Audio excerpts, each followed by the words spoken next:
to the pod. Welcome to Brian's World. I am your big homie Brian B. Shining, the ambassador of Kansas City, as I would like to say. Yeah.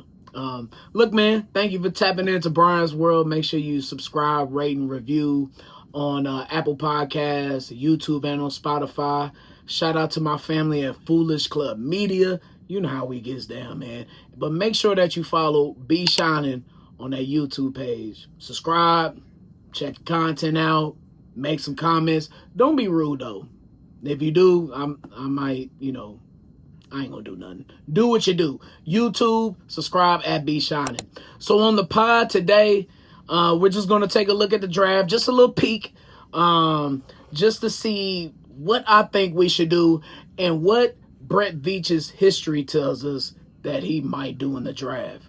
Also, we'll talk about civic leaders saying that, look, Kansas City, y'all need to press the button if you want to keep the Chiefs and the Royals in the town. We'll talk about that urgent message a little later on. Harsh reality or tough love?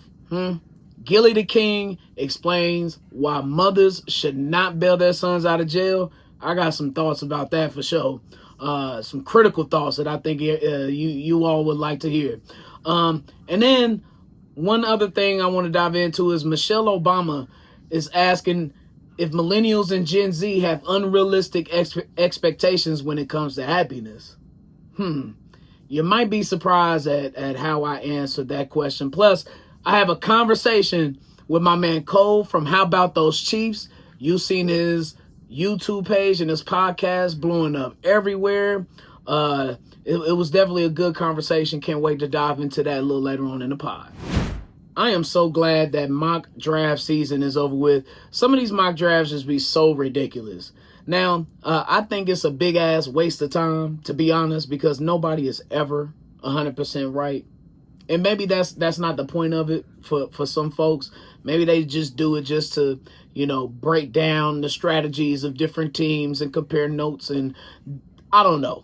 But I'm pretty sure that everybody is batting under 200 when it comes to mock drafts and their accuracy. With that being said, man, you never know what's going to happen in these things.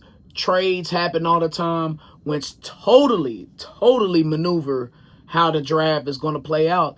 And then, and this is probably my thing with the mock drafts, like, it's one bad pick, one mistake, and your whole mock draft is just totally messed up, like, all the way. So it's like, what's the point in doing it? But look, to each his own. You like it, I love it. Keep doing it. But I'm glad to not see him no more after the draft is over with. You know my thoughts about this draft. I believe the Chiefs should walk away with depth. If there is, nobody there that they love at 31, trade back and get some more valuable picks. That's what you need to do. We got 3 7-round picks. We got a first, a second, but there's no 4th or 5th round picks. You need to scoop some of those up, because what I've been seeing and hearing, according to the Johnny B. Latelys with the drafts, is that there's a lot of great starters in this draft, not a lot of great superstars. So that is a great strategy for the Chiefs to attack. That is something that we need desperately. You saw the Super Bowl. We got our ass whooped on that offensive line. We need to beef up that offensive line a lot more.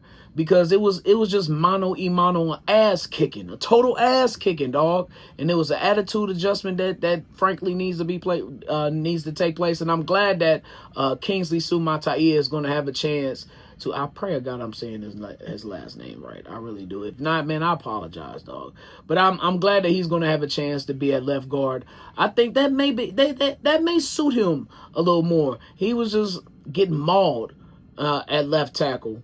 So I think left guard could be better for him. He seems to be very agile, so you could depend on him to pull on certain running plays.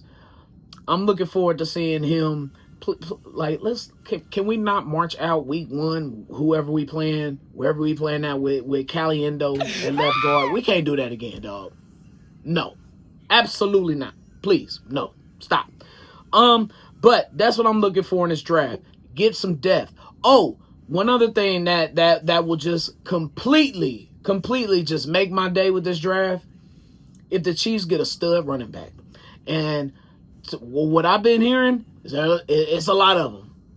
It's a pick of the litter. And the Chiefs need that.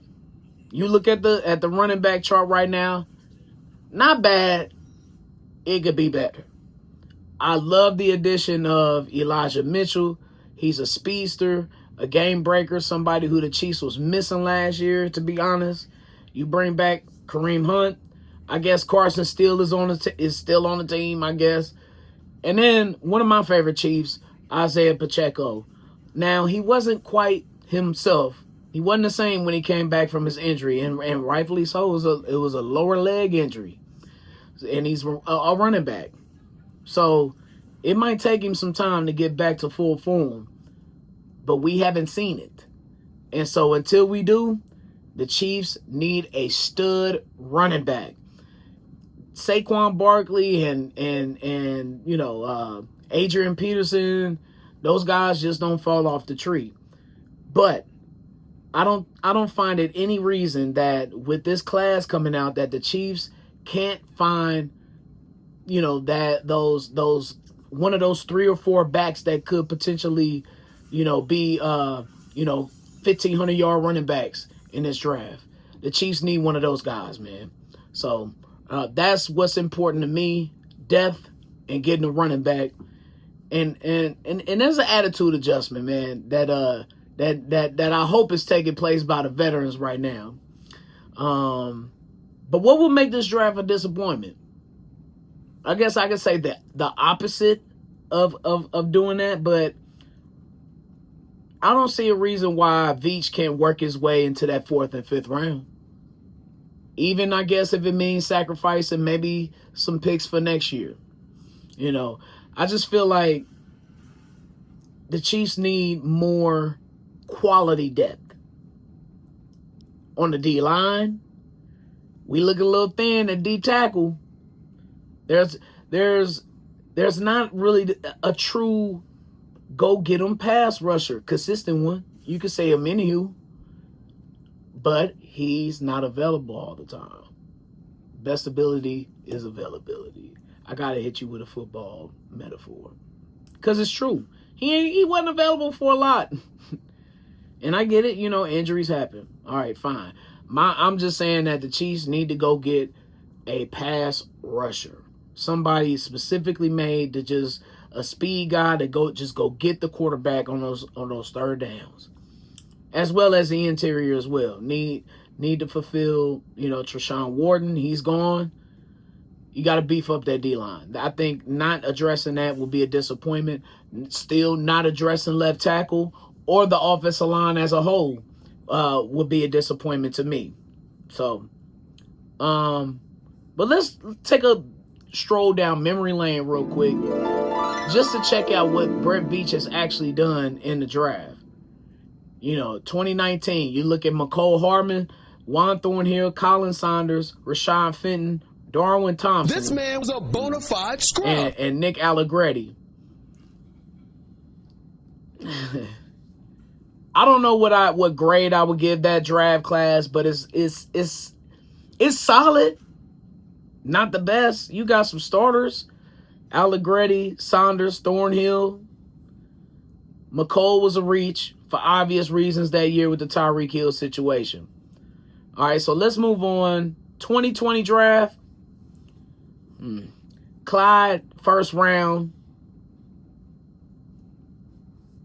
I think this is the draft where you could have had Jonathan Taylor. Going back to my running back conversation. Anyway, Willie Gay. Willie Gay was a 2nd round pick. Lucas Niang, L'Jarius Sneed, Michael Dana, and Takarius Keys. I remember him, but I don't. And that's bad if we talking draft. But you got Sneed out of that. Willie Gay didn't get a 2nd contract. Clyde didn't get a 2nd contract. I hated that Clyde pick. I did. All right, 21. Not a very good batting average for Brett Veach right now. All right, this was a great draft. Bolton, Humphrey, Joshua Kane, though, yikes. That's Noah Gray, Cornell Powell, and Trey Smith, though. So you really got some rock-solid players that are crucial to how this team is built right now. With Bolton, Humphrey, both of those guys got second contracts. Noah Gray got a second contract. Trey Smith is on his way to a second contract. Great draft class at 21. 22 speaks for itself. It's probably Veach's best. I don't know, that one might be Veach's best. McDuffie, Karlaftis, Sky Moore, yikes.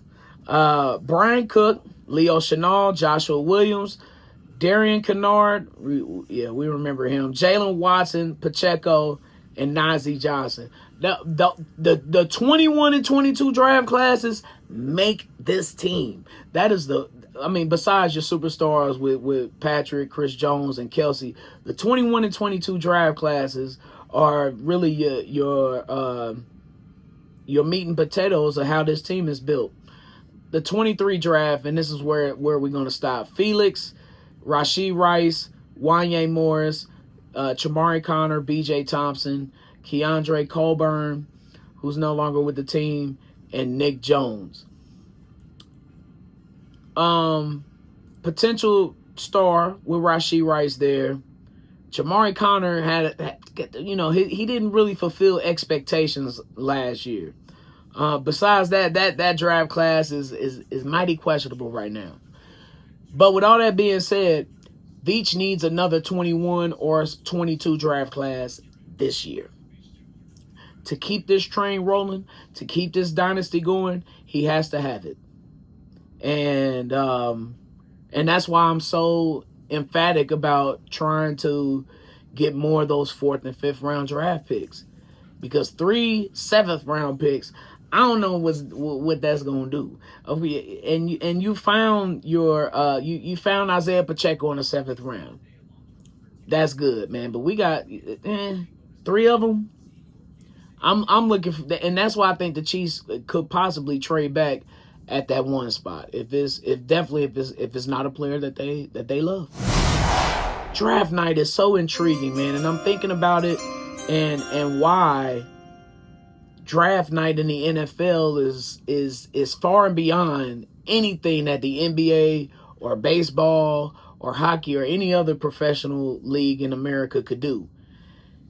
And you think about teams moving up and down. It's kind of like it's chess, it's strategy, it's gambling on the team's behalf and trying to see what teams are going to do for their futures.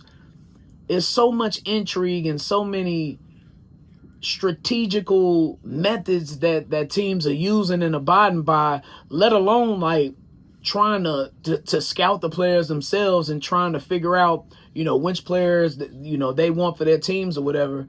But you combine all of that with just the intrigue of the NFL itself, man, draft night is incredible with the NFL, and they have dramatized it so well. And the NFL are marketing kings when it comes to stuff like this, dog. And it's going to embarrass the NBA again.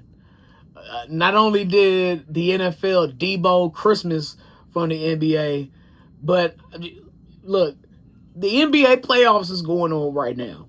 All right, yes, it's the first round, but it's still the playoffs, dog. And the NFL draft is going to be the first thing that people talk about Friday morning. And this is 1 round. It's only the first round, bruh. And on First Take, on A Herd, on whatever sports podcast or sports show that you watch, they're going to be talking about the NFL and not the NBA playoffs where everything is on the line. And the Nielsen ratings, they're going to speak for themselves too. Combined, all of those NBA games are not going to match what the NFL is going to do on draft night. Hell, I would even think that on day 2, the day 2 draft night is going to dominate the NBA playoffs. And if day 3 of the draft dominates the NBA playoffs, I wouldn't be shocked. I would be surprised, but I would not be shocked. But day 3 it isn't a waste, but it fails in comparison to what night one offers. So man, it just speaks to how monstrous the NFL is at their brand, their product, and their marketing. Now the NBA is bigger on a global scale. Ain't no doubt about that. The NFL is catching up, and you see the efforts with all the international games. But we ain't talking about that. We talking about domestically. We talking about here, in the United States. So the NFL is king, and it's probably going to continue to be king, especially when the draft dominates the NBA playoffs. Like, just put it in reverse. This is what I like to do. Put the shoe on the other foot. If the NFL playoffs was going on and the NBA draft was going on at the same time as those NFL playoffs, what do you think is going to get higher ratings? I'll rest my case. Oh man, civic leaders are saying that swift and decisive action is needed to keep the Royals and the Chiefs in the Kansas City area. Now, normally I would kind of like skip by this or whatever and think that it's a bunch of, rigmarole or whatever. But from the names on the list, it's you got to take it serious. We're talking about these organizations have gathered together and they are meeting about this constantly. The Greater Kansas City Chamber of Commerce. We're talking about like every significant business representation in the town. The Civic Council of Greater Kansas City, the Kansas City Area Development Council, the Greater Kansas City Sports Commission and Foundation, and Visit KC. So we're talking about touring, we're talking about money, we're talking about all businesses coming together and trying to keep the Chiefs and the Royals both in Kansas City. Now, there's a lot of money that's going to be missed out if either one of these teams, or perhaps both, were to exit the city of Kansas City. And the leaders from these organizations, man, they released a joint statement a couple of weeks ago urging swift and decisive action to keep these teams in the town. And, I'm sure that John Sherman, owner of the Royals, and Clark Hunt, owner of the Chiefs, they both have a listening ear. But there has been little to no action on behalf of Kansas City. So it's like, what are they actually listening to right now? Because the current word is that Clay County is back in the mix. They were originally a part of the original plan, I think like 2 years ago or something like that. But the Royals, I could definitely see that happening. The Royals moving up to North Kansas City. Just imagine you got to drive up past, the Kansas City Currents new stadium, and then you got to drive past the casinos and all of that, and go up in North Kansas City and possibly watch the Royals. That is on the table now, and it's serious because the options are limited right now. That place in Overland Park that they was talking about a couple months ago or so, I don't think that's true. Off 119th and all, I think that was a location. And then Mayor Lucas, he shot that down on my morning show, Hustle and Shine in the Morning. We know the legends. We know they're in play. We know that. It's downtown. That's where I would prefer. If the Royals have to move, I get it. I want them to stay at the K, but it ain't happening. But if the Royals were to move, I just wish they would just go downtown right by Crown Center. It would be perfect. It would make the skyline that much more beautiful. It would make downtown that much more popular. Kansas City needs and deserves a downtown baseball field. It would be incredible, man. It really would. And I can see it. But those conversations seems to be dead too. So, okay, where are the other options? If downtown ain't one, if the East Village ain't one, we got North KC. Royals ain't moving to no Legends.